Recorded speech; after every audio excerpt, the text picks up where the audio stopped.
Hello students, welcome to Saraswati international academy. आज हम 10th standard maths के लिए चैप्टर नंबर 6 ट्रायंगल्स का 7th पार्ट देखने जा रहे हैं।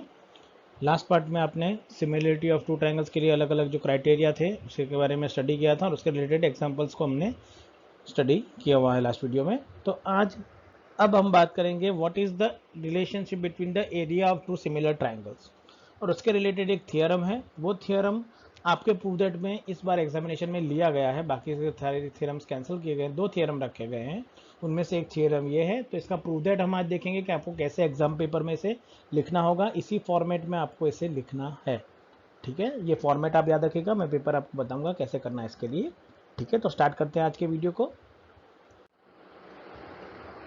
हमारा जो सबसे पहला टॉपिक था आज का, मैंने बताया, that is areas of similar triangles.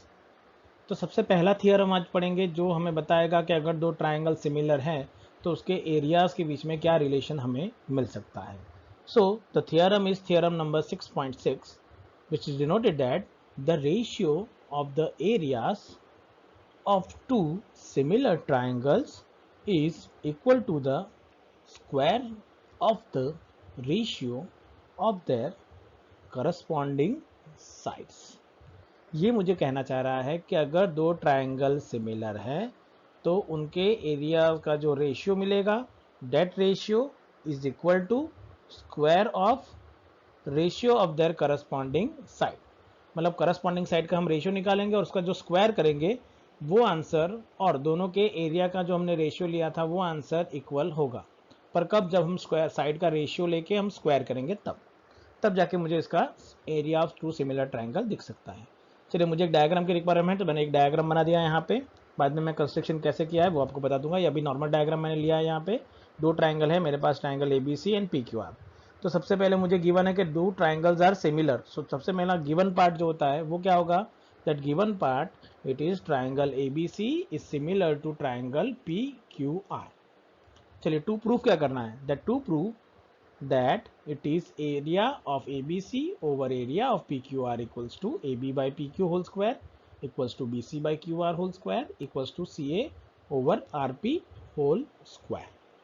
मैंने बताया वैसे कि ratio of their area, corresponding side का रेशियो निकालने के बाद हम उसका क्या करेंगे? स्क्वायर, और तब जो आंसर मिलेगा that will be the equal to the ratio of their corresponding areas. तो ये मुझे यहाँ पे देखने को मिलेगा, तो ये मुझे प्रूफ करना है। चलिए, डायग्राम में आपको पता है, देखिए आपको दो एल्टीट्यूड दिख रहे हैं, AM और PN। तो यहाँ पे वो कंस्ट्रक्शन पार्ट में आएगा, that construction draw altitudes AM and PN of the triangles. तो मैंने यहाँ पे एक एल्टीट्यूड ड्रॉ कर दिया है AM ड्रॉ करेंगे, एल्टीट्यूड होगा तो ये 90 बनाएगा, यहाँ पे भी वो 90 रहेगा। सिमिलरली मैंने एक एल्टीट्यूड ड्रॉ कर दिया है PN, यहाँ पे ये भी 90 है और ये भी क्या रहेगा? 90 डायग्राम बनाएगा। चलिए, तो अब सबसे पहले आते हैं what is the area of triangle. अगर ये एल्टीट्यूड है तो ये क्या होगा? बेस। अगेन ये एल्टीट्यूड है तो PQ PR क्या हो जाएगा? बेस। तो what is the area of triangle? Half into base into height. तो वही फॉर्मूला हम प्रूफ दैट में स्टार्ट करेंगे। सो टू प्रूफ में हम क्या करेंगे? सबसे पहले मैंने बताया, for triangle area of triangle ABC, it is half into base into height. Base is BC, AM is the altitude, so it is half into BC into AM. Next, in triangle PQR, again base is QR, so half into QR, and PN is the altitude, so it is half of QR into PN. Now that is the area of ABC and PQR. Now what we have to require, that we require the ratio of ABC over PQR. So ABC over PQR, so we have to divide these two equations. मुझे इस equation को और इस equation को क्या करना होगा? Divide. चलो, दोनों को डिवाइड करूंगा तो क्या होगा? So area of ABC over area of PQR, तो दोनों values left hand side equal divide हुआ है तो राइट हैंड साइड भी डिवाइड हो जाएगा। So I can say it is half of BC into AM over half of QR into PN। चलो, अब यहाँ पे क्या होगा? देखिए, हाफ हाफ तो कैंसिल हो गया। So now you will get it is BC over AM, BC cross AM over QR cross PN, और इसे मैं कह दूंगा मेरा रिजल्ट नंबर 1, जो मुझे काम आएगा आगे के क्वेश्चन को प्रूफ करने के लिए। तो ये एक बेसिक पार्ट है जो आपको याद रखना होगा, किस तरीके से हमने क्या किया है।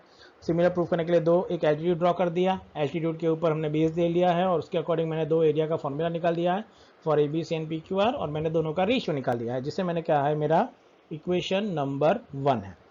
अब मुझे जो राइट हैंड साइड प्रूव करना है कि AB उसके इक्वल में AB ओवर PQR। अब AB ओवर PQR कैसे आ सकता है?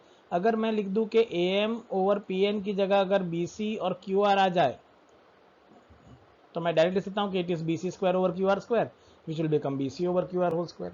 तो मुझे जो भी चेंज करना है वो अब AM और PN में करना है। अब A और PM आएंगे कहां पे, इस एल्टीट्यूड में। चलिए, तो उससे अब हम कैसे करेंगे वो देखिए। तो उसके लिए जो मेन प्रूफ दैट है उसे हमें यहाँ पे देखना होगा कि हम इसे कैसे प्रूव करेंगे इसके लिए कि हाँ यही इसका आंसर आने वाला है। तो चलिए उसके बारे में देखते हैं। सो अगेन नाउ अब मैं दो छोटे ट्रायंगल ले रहा हूँ। पहला ट्रायंगल है ABM एंड दूसरा ट्रायंगल PQN। चलो डायग्राम मेरा जो था वो मैं वापस ड्रॉ कर रहा हूँ। एग्जाम में सिर्फ आपको एक ही डायग्राम ड्रॉ करना है, यहाँ पे मुझे प्रूव दैट करना है, इसलिए मैंने दो डायग्राम बनाए हैं। चलो मैंने जो दो ट्रायंगल लिए हैं वो ट्रायंगल है ABM और दूसरा ट्रायंगल है PQN। चलो इसके लिए सबसे पहले हम क्या लिख सकते हैं कि एंगल B और एंगल Q इक्वल होंगे। क्यों? क्योंकि मुझे बताया गया था कि ABC and PQR are similar. अगर ABC PQR से सिमिलर होगा तो B इक्वल्स टू Q होगा। तो मैंने लिख दिया है B is equals to Q, reason ABC is similar to PQR। चलिए अब यहाँ पे देख सकता हूँ कि एंगल M पे क्या बन रहा है, 90 डिग्री बन रहा है। यहाँ पे देखिए, यहाँ पे तो यहाँ पे भी क्या बन रहा है, 90 डिग्री। मतलब न्यूमेरिकली M और N भी क्या है, equal. So I can say angle M is equals to angle N because each is 90 degree. तो यहाँ पे तो दो एंगल इक्वल हो गए ट्रायंगल के लिए। अगर हमारे पास क्राइटेरिया आ गया, कौन सा criteria? So by A similarity हम क्या लिख सकते हैं, AB सिमिलर टू PQN। और मैंने क्राइटेरिया बताया कौन सा लिखेंगे, A similarity criteria.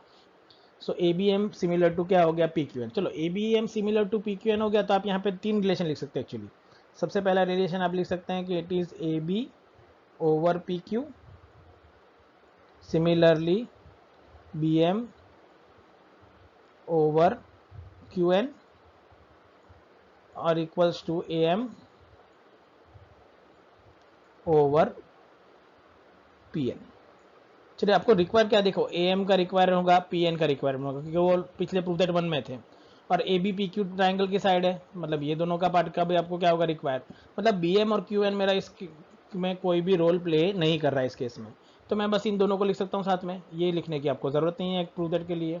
So directly what you can से हियर, चलिए देखते हैं इसके लिए। सो देयरफॉर यू कैन से हियर, मैंने बताया वैसे कि you can say that AB, therefore you can say AM over PN equals to AB over PQ, then it is your result number 2। चलिए एक और रिजल्ट भी मुझे गिवन था यहाँ पे, उसका भी हमने यूज नहीं किया है। रीजन क्या था कि that ABC similar to PQR। अगर ABC सिमिलर टू PQR है तो उसके भी करस्पॉन्डिंग साइड क्या होंगी, प्रोपोर्शनल होंगी। मुझे बताया सिमिलरिटी के लिए क्राइटेरिया क्या होगा साइड के लिए। सो you can say it is AB over PQ, BC over QR, CA over RP and which is equation number 3। चलो इक्वेशन नंबर 1 में मुझे क्या मिला था देखिए, क्योंकि मुझे AB और PQ की वैल्यू मिल गई है। अब फर्स्ट इक्वेशन में मुझे क्या मिला था देखिए, AM into BC over PN over QR मिला था। ये जब मैंने डिवाइड किया था दोनों को अलग अलग किया।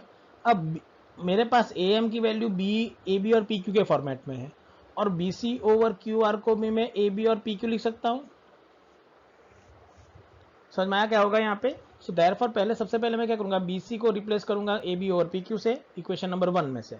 सो using 1 and 3, so from equation number 1 and equation number 3 you can say area of ABC over PQR equals to AB over PQ into AM over PN। तो मैंने BC और QR की जगह क्या यूज कर लिया है, AB और PQ। चलो AB और PQ को अभी एज इट इज छोड़ देता हूँ, इसको अब कुछ नहीं करना। अब देखो AM और PN को आप क्या लिख सकते हैं, तो AM PN is also can be written as AB by PQ। तो अब इसकी जगह पे आपको रिप्लेस करनी है कौन सी वैल्यू, AB ओवर PQ। चलो तो रिप्लेस कर दो इसके लिए, देखो क्या होगा। तो सबसे पहले आपको यहाँ पे मिलेगा, implies that AB over PQ into AB over PQ हो जाएगा, और AB इंटू PQ स्क्वायर बन जाएगा। तो ये मिल जाएगा AB over PQ whole square. चलिए अब नेक्स्ट बात करते हैं। अगर मैंने बताया था रिजल्ट नंबर 3 में AB ओवर PQ लिखूं या BC ओवर QR लिखूं या CA ओवर RP लिखूं, तीनों की वैल्यू इक्वल है। तो मतलब यहाँ पे भी वो तीनों क्या हो जाएंगे, equal. So you can directly say now using the equation number 3, now what we will get. अगर इक्वेशन नंबर 3 में AB की जगह मैं PQ BC ओवर QR भी लिख सकता हूँ, मैंने बताया वैसे ही मैं CA ओवर RP भी लिख सकता हूँ। तो वो आप पे डिपेंड करेगा कि आप इसे कैसे लिख रहे हैं। तो मतलब ये हो जाएगा that area of ABC over PQR equals to AB by PQ whole square plus equals to BC by QR whole square equals to CA by RP whole square। तो इस तरीके से आप इसे प्रूफ कर सकते हैं। Again the criteria is exam में ये क्वेश्चन आपको डायरेक्टली नहीं बताया जाएगा कि prove that the theorem number 6.6, question आएगा prove that the ratio of the two similar areas of the two similar triangle is equals to ratio of the squares of their corresponding sides। तो इस तरीके से equation जो statement आपको theorem में दिया गया है वही उसके आगे सिर्फ लिखा जाएगा प्रूव दैट, और वो आपको इसके लिए प्रूव करना रहेगा। तो आपको ध्यान रखना है कि आप इसे कैसे सॉल्व करेंगे, ठीक है। तो ये थियरम आप 5 टाइम्स प्रैक्टिस कर लीजिए नोट डाउन करके खुद से कि आप उसे इस तरीके से लिख पा रहे हैं कि नहीं लिख पा रहे हैं। तो आज के वीडियो में हम यहाँ पे स्टॉप करेंगे, नेक्स्ट वीडियो में इसके आगे के टॉपिक्स का डिस्कशन स्टार्ट करेंगे। So thank you very much for watching this video।